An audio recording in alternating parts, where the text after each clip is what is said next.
Hi, Jack Heath here, and welcome back to HRCU Today.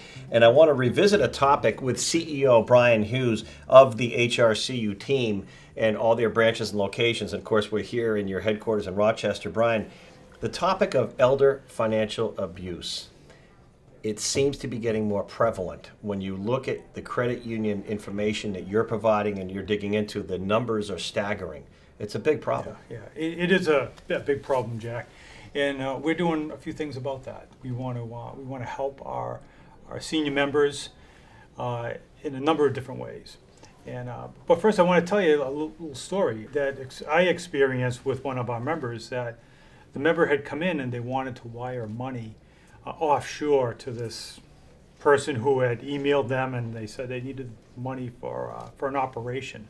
The woman was so determined to do this because if she didn't do this, this person was going to die out in this oil rig somewhere. So I went and talked to her and I said, "Ma'am, really, you're being scammed. This is not accurate." And then she got mad at me. Mm-hmm. And she said, "Oh no, this is real. He emailed me and he's going to come back out here." And I couldn't convince her that it was wrong. And that bothered me for Right.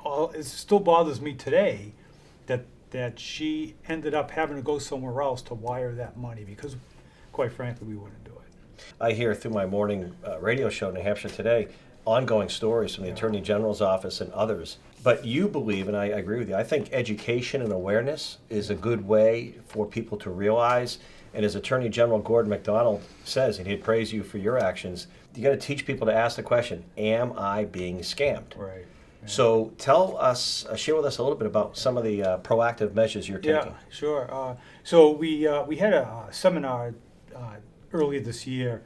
It was on elder financial exploitation, or the financial exploitation. Folks from the New Hampshire Attorney General's office came in and gave a talk, and it was very informative. It was to talk about caregivers, about what they need to look for when they're taking care of an elderly family member or a friend, the types of signs that they need to see that folks who are so vulnerable at that stage are not being scammed. Another area we're looking at, and we've just initiated this program, is all of our staff who deal with members in any way. They're all going to be trained in this program. It's called CU Senior Safeguard. And what it is a certification program that all of our staff are going to be trained in, and they're going to be able to identify when a senior is having a problem. And it allows us to report those scams to authorities. In the past, we really weren't able to do that because, privacy issues. But now there's a lot of legislation out there that will allow us to help these folks by more than just telling them that they're being scammed, but now get authorities involved with it too. Because oftentimes authorities will say they're the most vulnerable group. Right. That the scammers are good at this, and they know how to hit the buttons, the emotional buttons, and take advantage, whether it's on a phone, an email, or a text message. Right. Well, Brian, again, I think it's another wonderful example of how proactive you are for your members in terms of offering expertise, information, and in this case, help.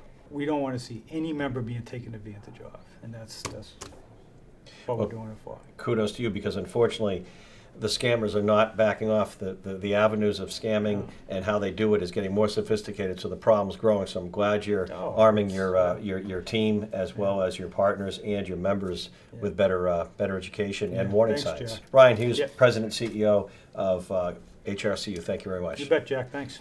On elder financial abuse. Big problem, not only locally here, but in the country. Jack Heath for HRCU Today. We'll catch you next time.